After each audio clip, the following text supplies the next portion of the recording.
What's going on, everyone? Jeremy here from The Quartering. I hope you're having a wonderful day. And Quentin Tarantino made an appearance on the Joe Rogan podcast, and it was absolutely, at times, explosive, where he unloads on Joe on a variety of topics, not like in an argumentative way, but just very interesting stuff covered by several outlets. Here via the Mary Sue, Quentin Tarantino had some awful things to say on Joe Rogan's show, from Harvey on down. You see, Tarantino decided to go to the safest place there is for a cishet white man, the warm embrace of the Joe Rogan Experience. There, he talked about a number of things from across his career and being Tarantino. It started off okay, but man, something about the lack of an editor really made the quality go sideways. Yeah, that's not... Yeah, the unpredictable nature of Joe Rogan's show is definitely not what makes it awesome. It's definitely... People really want things to go exactly as planned all the time. That's why they watch the Joe Rogan Experience. They definitely don't like that.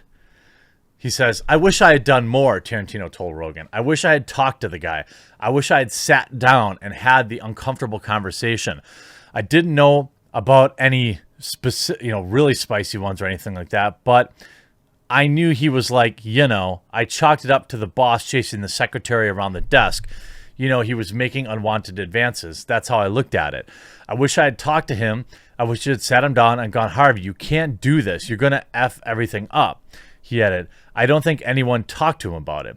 And this thing about it is everybody who was in his orbit knew about it. They didn't know anything about the really bad stuff, but they heard things." It's very telling about how Tarantino described it as a boss chasing the secretary around the desk, but says that he didn't know about anything extraordinarily bad. The power imbalance between a boss and a secretary is treated like an exception. Blah, blah, blah, blah, blah, blah, blah.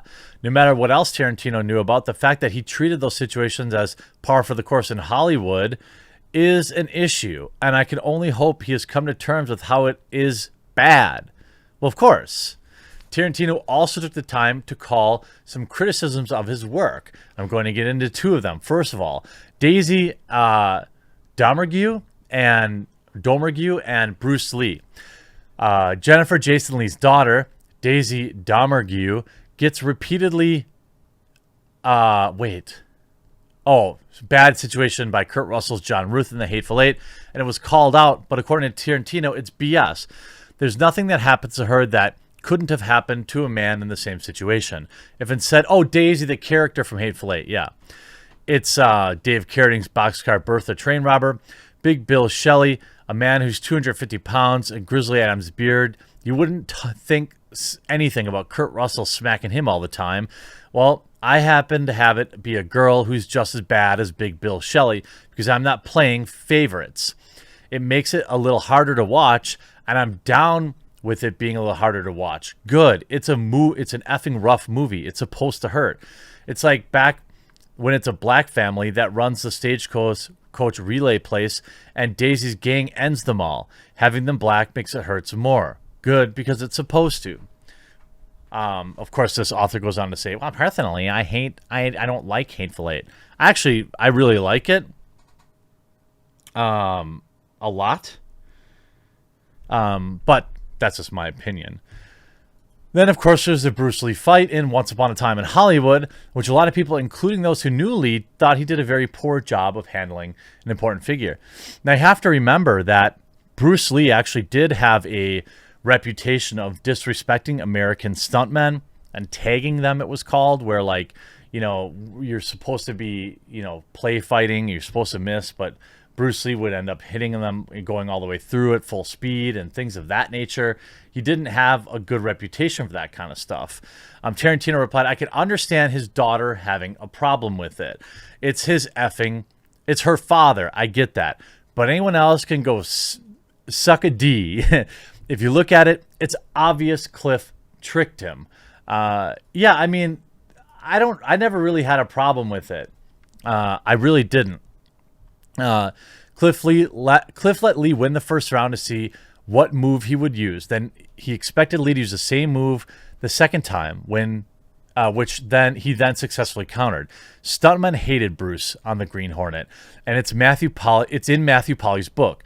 Bruce had nothing but disrespect for American stuntmen and was always hitting them. He was always tagging them with his feet and his fists, and it got to the point where they refused to work with him.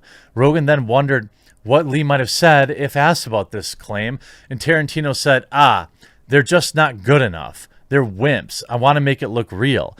But stuntmen don't like that. It's not professional. Cliff is a serious combat fellow. He fought in the World War II.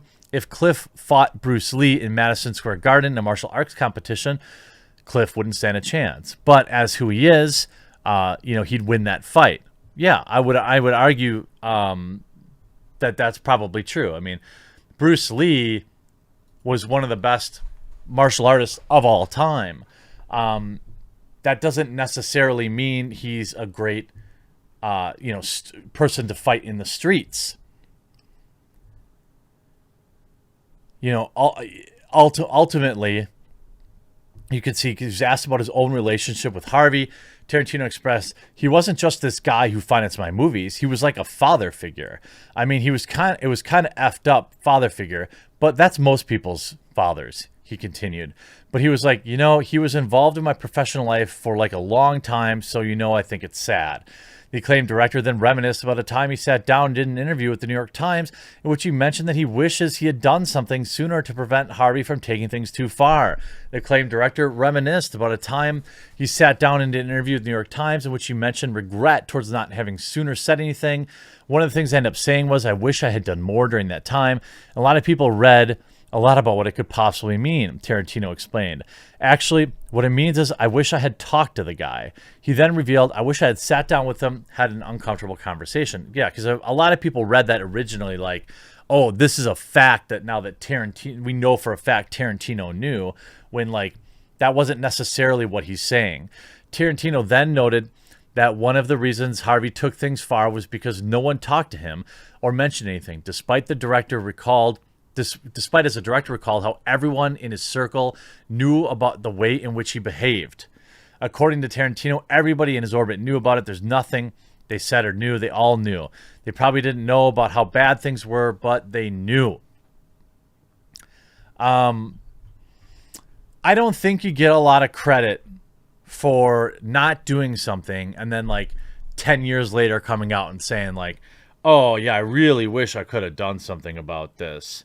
I think ultimately you didn't do anything, and Quinten definitely knew as well. And he said nothing because the guy was financing his movies.